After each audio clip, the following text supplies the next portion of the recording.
다음은 이제 이게 조금 재미없을 수 있는 얘기이긴 한데 꼭 아셔야 되는 부분이라 여러분한테 주제로 갖고 왔습니다. 중국의 디지털 화폐. 이게 중국 인민은행의 법정 디지털 화폐예요. 그러니까 중국 정부가 보증을 하는 중국이 갖고 있는 국가가 갖고 있는 채권과 은행 예금과 그와 뭐 해외 예금 같은 것들이 보장을 하는 국가 보장성 법정 디지털 화폐가 그건 이제 디지털 커런시 일렉트로닉 페이먼트 해갖고 어, DCEP로 하는데 중국에서 이제 본격화 되려고 하는 움직임이 시작되고 있다라는 보도가 나오고 있습니다. 이게 사실은 이제 작년에 개발돼 갖고 작년 11월 11일 날 광군제 때 이 시스템을 한번 시험을 해보겠다라고 했는데 그 당시에 이 시스템 적용에 실패를 했어요. 제 생각엔 아마 이제 그 부하 때문에 그런 것 같습니다. 무슨 얘기냐면 이 법정 디지털 화폐는 디지털로 돌아가는 거기 때문에 중앙 서버에서 이 모든 화폐 움직임, 지불 교환에 대한 것들을 처리해 줄 수 있는 대용량 서버를 갖춰야 돼요. 그래서 이제 현재 중국 인민은행이 얘기하는 바로는 이게 초당 30만 회 정도의 거래를 중개할 수 있다라고 얘기를 해요. 그럼 기존에 있는 비트코인이 100회가 안 되기 때문에 30만 회만 해도 엄청나게 용량을 늘린 거긴 합니다만 광군제 때 쏟아지는 주문이나 이런 것들 뭐 거의 초당 수십만 건, 100만 건 가까이 되는 내용들을 처리하기에는 아무래도 현재까지는 기술적인 한계가 좀 부족하지 않았나 싶어요. 그래서 아마 실패했을 걸로 보이는데 이거를 이제 지금 다시 준비를 하고 있다라고 하는 관련된 그 외신들이 뜨고 있어요. 그래서 공개된 거는 이 중국 디지털 화폐를 운영하는 홈페이지, 그러니까 모바일 홈페이지, 모바일 운영창이 사진으로 뜨면서 자, 이렇게 그 시험을 하고 있다라고 하는 얘기를 이제 정보들이 나온 거죠. 그러니까 자동차 그 공개하기 전에 사전 유출되듯이 일부 정보가 이제 유출이 된 거예요. 그럼 이제 과거엔 실패했는데 지금은 왜 이게 가능하냐 또는 무슨 목적으로 지금 이걸 다시 들고 나왔느냐라는 걸 좀 알아야 됩니다. 그때 실패한 거는요. 이게 국제화가 안 됐어요. 그러니까 국가 디지털 화폐인데 중국 안에서만 이게 돌아가는 거기 때문에 기존에 있는 페이먼트 시스템이랑 달라진 게 없어. 어차피 같은 돈인 건데 기존의 위챗페이나 알리페이랑 쓰는 거랑 똑같은 개념인 건데 이걸로 갈아타서 써봐라 하니까 사람들이 귀찮아서 안 하는 거지.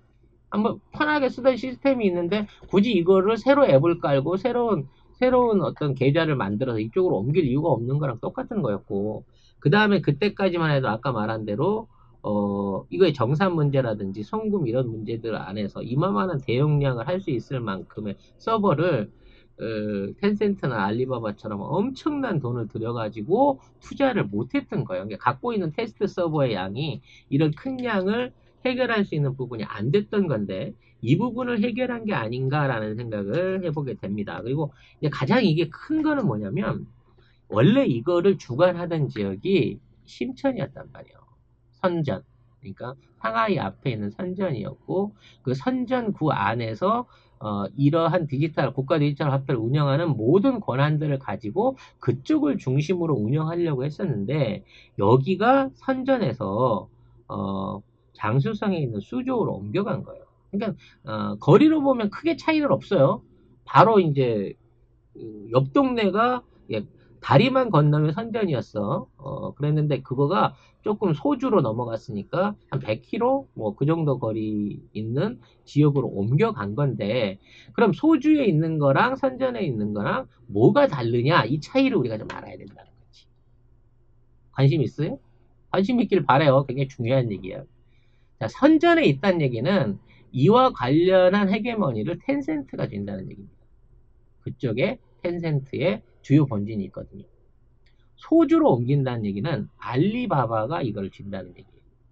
이게 결국은 국가 디지털 화폐를 운영하더라도 물론 국가가 소유주고 국가가 관장을 하겠지만 이거를 운영하는 데 있어서의 주된 역할을 하는 이른바 메인프레임 기업이 텐센트에서 알리바바로 옮겨갔다라고 하는 차이를 볼 수 있는 거예요.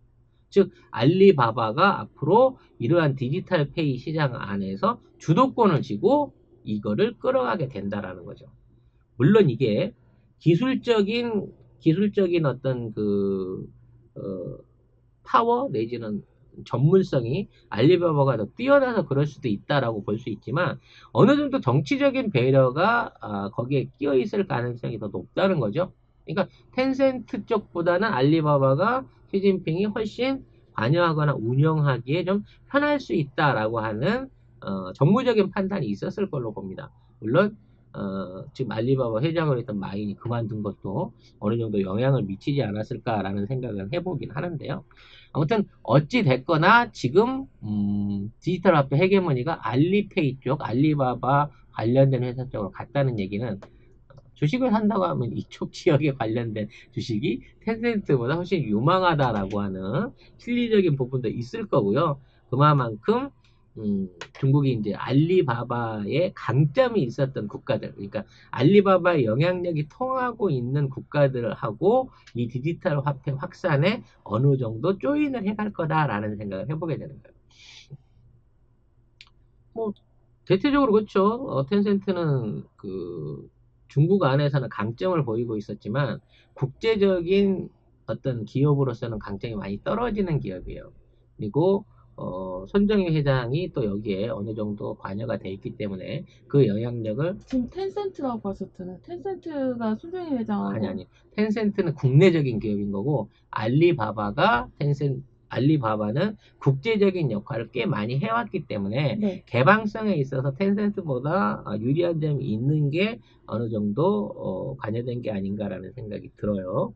그래서 이거를 이제 앞으로 운영하게 되면, 이게 예전에는 모든 게 국가 통제 개념으로 운영이 됐었어요. 그러니까 이게 하나의 중앙은행이면서 소매은행을 겸할 수 있는 구조로 일원화되어 있는 구조로 돼 있었는데, 지금 앞으로 새로 시작되는 국가 디지털 화폐는 우리나라 한국은행처럼 돈을 밑에 있는 시중 디지털 은행들한테 빌려주고 이거를 전체적인 걸 총괄하는 형태로 약간 형식이 바뀌었다는 거야.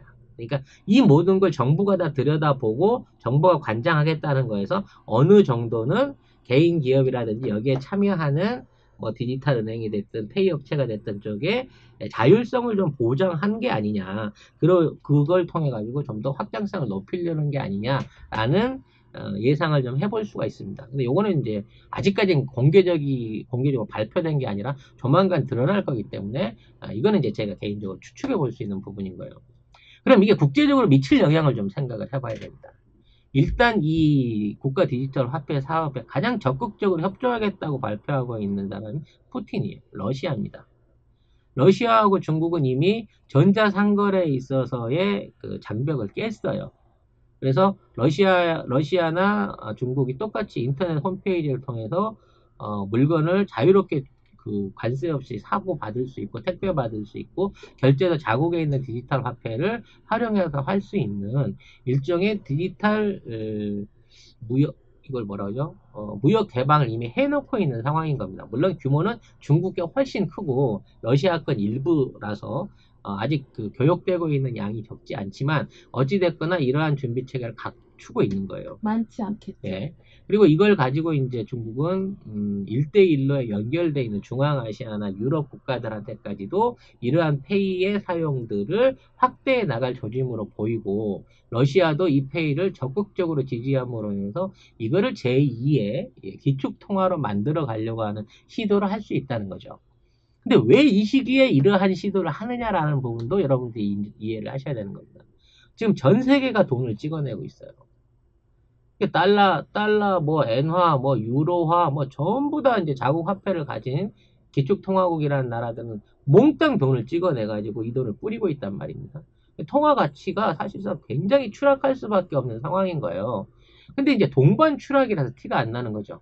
미국도 돈 가치 떨어졌는데 유럽도 같이 떨어졌기 때문에 그게 티가 안 나지만 이 넘쳐나는 돈들로 인해 갖고 이런 기축 통화국이 아닌 국가들은 쥐고 있는 물건 값의 가격이 오를 수밖에 없는 상황이 되고 돈 가치가 떨어지니까요.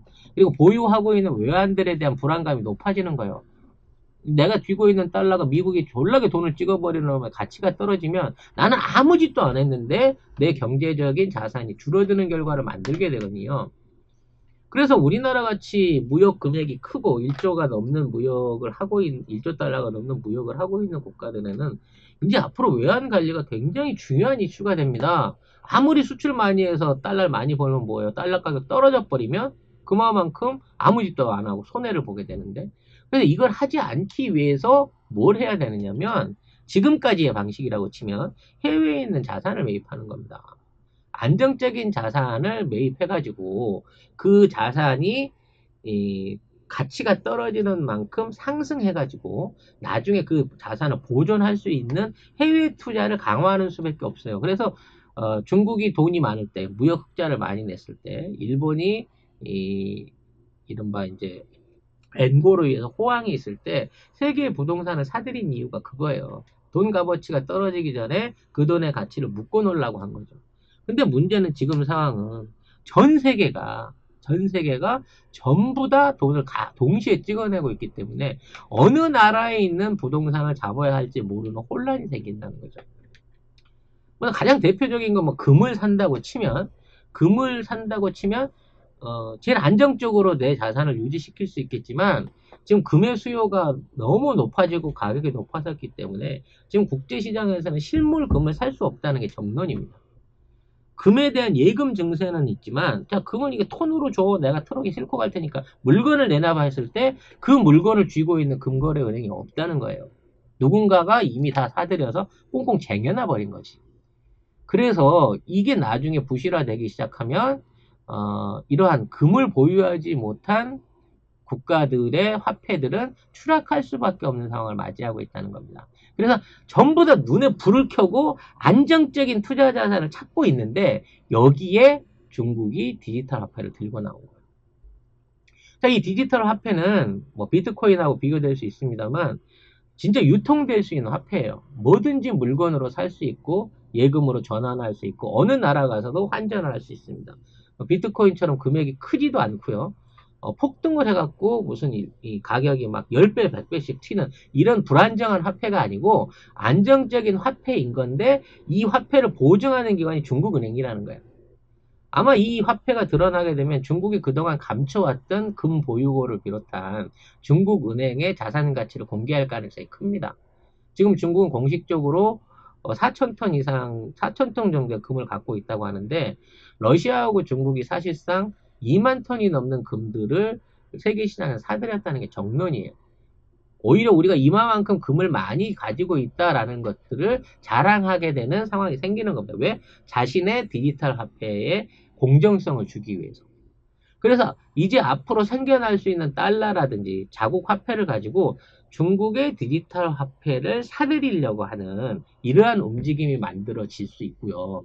이걸 통해서 그동안 달러가 가져왔던 기축국의 위상을 완전히 뺏어오진 못하겠지만 최소 40%, 50%까지 감시할 수 있는, 즉 달러로 유통되는 세계 경제권과 중국의 디지털 화폐로 유지되는 새로운 경제권을 만들려고 하는 시도를 할 수 있겠다라는 게 제 개인적인 전망인 것입니다. 돈이 중요해요. 근데 돈은 종이일 뿐인 겁니다. 현물로 보증되지 않는 돈은 유가의 증권이고 언제든 백지가 될 수 있는, 가치가 없어질 수 있는 그런 상황을 맞이하기 때문에 안정적인 자산을 보유한다는 건 굉장히 중요한 부분이에요. 그동안은 달러가 안정적인 자산이었지만 트럼프의 저는 왔다 갔다 하는 행보나 지금 코로나로 인한 세계 경제의 위험성으로 인해 가지고 또 지금 너무 과평가되고 많이 찍어낸 과잉된 달러의 흐름을 봤을 때 어느 순간 갑자기 달러에 몰락이 올 수도 있는 상황입니다. 그렇기 때문에 여기를 대비하는 자세를 가질 거라는 거죠. 이제 밝으신 분들이 가장 많이 물어보는 게 그러면 비트코인은 어떻게 될까요?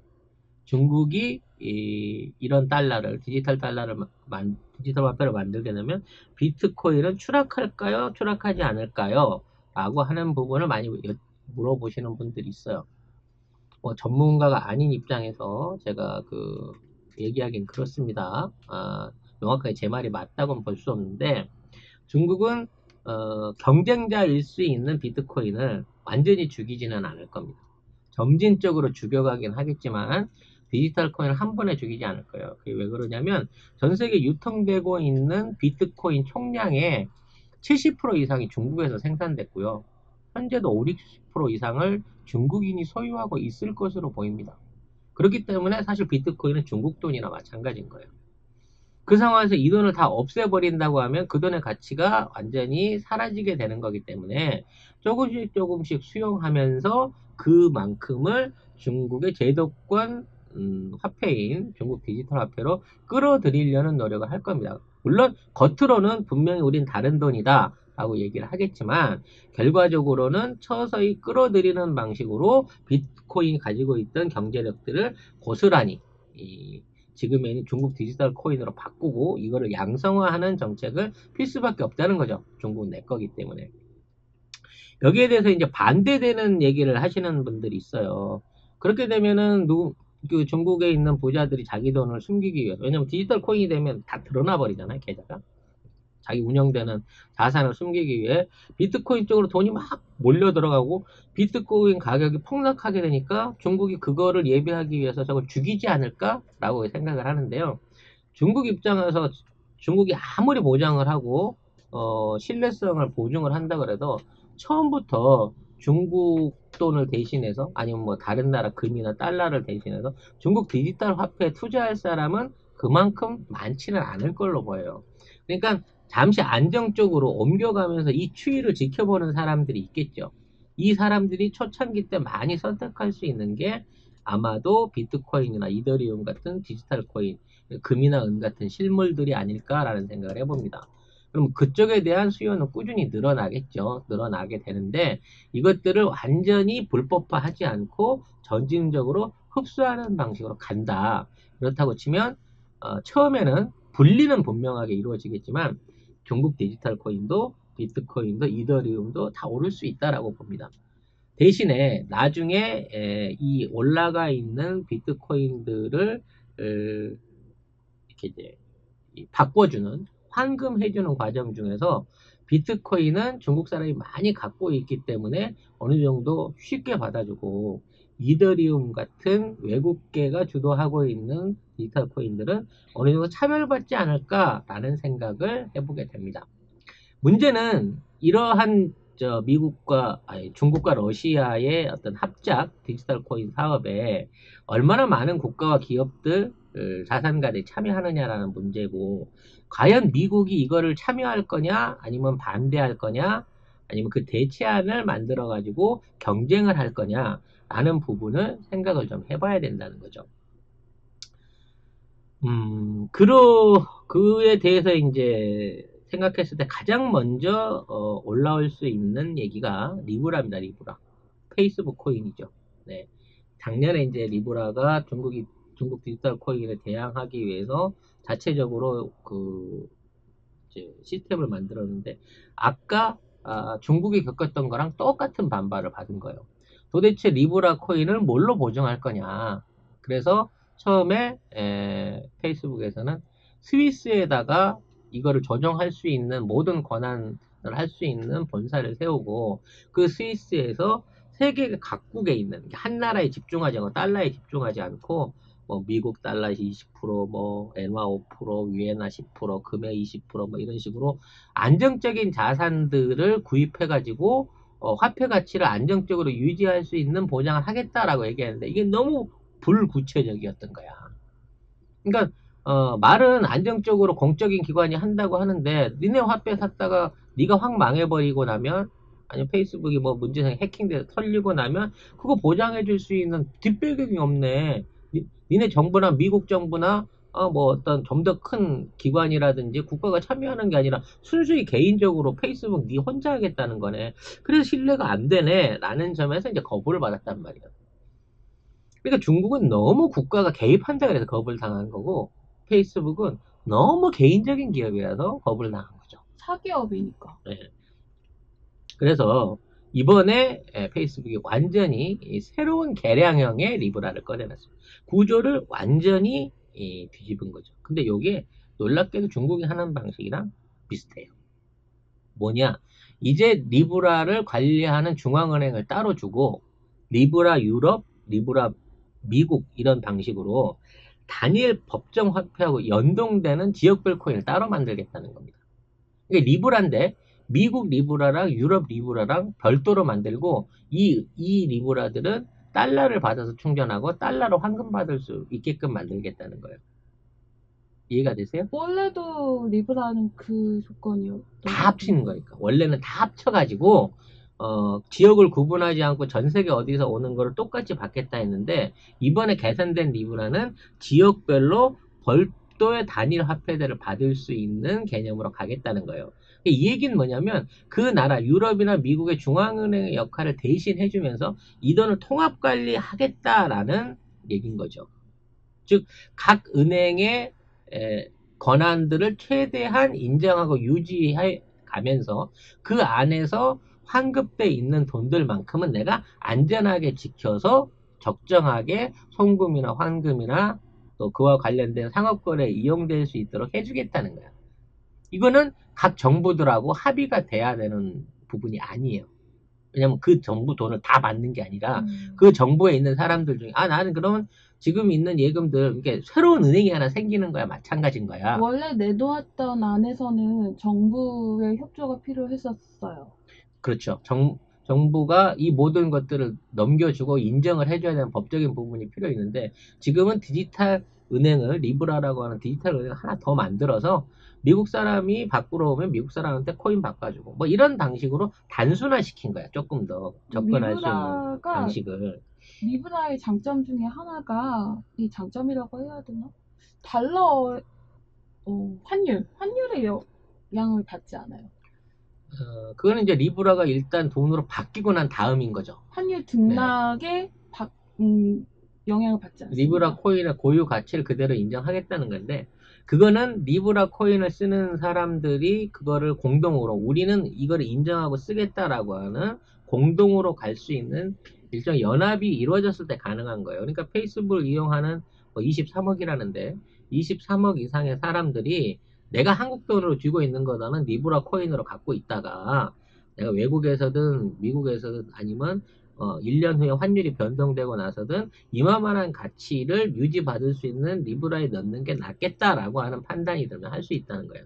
근데 지금 세계의 돈들이 계속해서 값어치가 떨어지고 있기 때문에 리브라는 충분히 지금은 일종의 투자자들, 예금자들을 찾아낼 수 있겠다라는 차원에서 이러한 스테이블 코인, 지역별 코인을 새로운 영업 방식으로 들고 나온 거죠. 그래서 이제 미국 리브라, 유로 리브라, 영국 리브라, 싱가포르 리브라 4개를 대표적으로 만들어 운영을 하겠다라고 하는 변환을 가져왔어요. 뭐가 됐을지는 이제 중요한 게 아닙니다. 어찌게 됐거나 자, 이러한 방식을 통해 가지고 리브라가 차이나 리브라 같은 거를 하나 만들어고 연동을 하게 된다고 하면 중국 디지털 코인하고 자연스럽게 전 세계에 있는 통화들이 합쳐질 수 있는 어떤 연결고리 역할을 할 수 있다는 면에서 중국도 지금 리브라의 변신을 굉장히 중요하게 관심 갖고 쳐다보고 있을 거예요.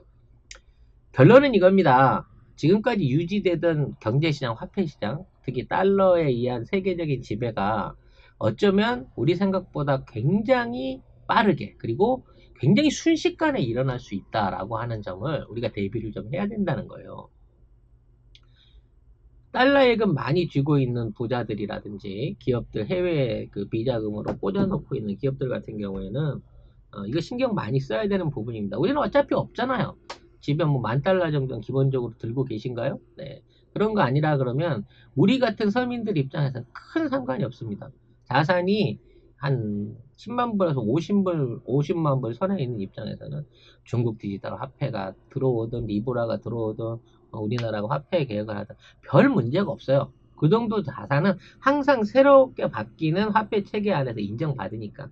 근데 전 세계의 모든 부들을 쥐고 있다고 하는 상위 10%, 15% 애들 같은 경우에는 여기에 대한 기득권이 한꺼번에 날아갈 수 있는 섬찟한 계획인 거거든요. 그 밑에 있는 사람들은 생활의 변화가 없어. 그냥 쓰는 돈에 디자인만 바뀐다고 생각하시면 돼요. 그래서 이러한 작전들을 펼치는 세력들이 결국은 중국, 예, 시진핑, 푸틴, 트럼프고, 자, 얘네들이 만약 이걸 합작해가지고 지금에 있는 달러화 시대를 끝낸다고 하면 지금 뭐 신자유주의 경제를 비롯한 뭐 달러의 위상이라든지 미국의 위상이라든지 그동안 있었던 우리의 서구적인 가치관들이 완전히 바뀔 수도 있는 세상이 온다. 그러한 변화에 우리는 대비해야 된다. 왜?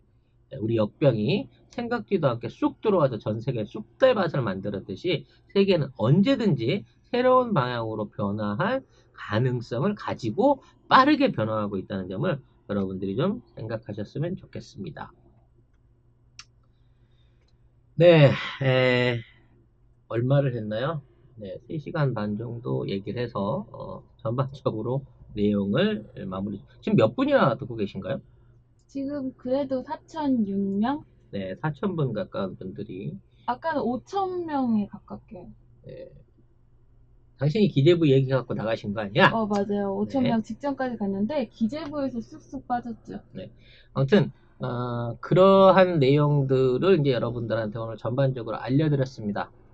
물론 이제 제목은 선거의 전이고 선거의 후지만 선거 후에 바뀐 나라는 사실 우리나라밖에 없는 거예요, 여러분. 네. 우리나라가 훨씬 더 좋아진 거죠.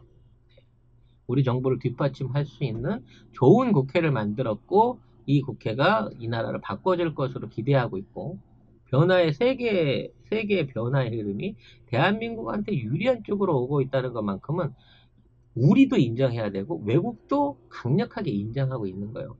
장폴형뿐만이 아니라 세계의 경제 석학들이 지금 다 한국을 주목하고 있다니까요. 이제 한국의 발전이 어느 방향으로 확대될지 정말 저는 기대가 됩니다. 올 하반기. 네. 여러분들도 그런 기대를 갖고 하루하루를 보람을 갖고 사세요. 네. 가난한 승리자 아닙니다. 승리했기 때문에 우리가 부자가 되는 국민, 부강해지는 국민, 세계가 추앙하는 위대한 국가, 대한민국의 국민으로서 대접받을 날이 한 발 한 발 가까이 오고 있습니다. 네. 자, 보미 작가 인사해 주세요. 장시간 들어주셔서 감사합니다. 네.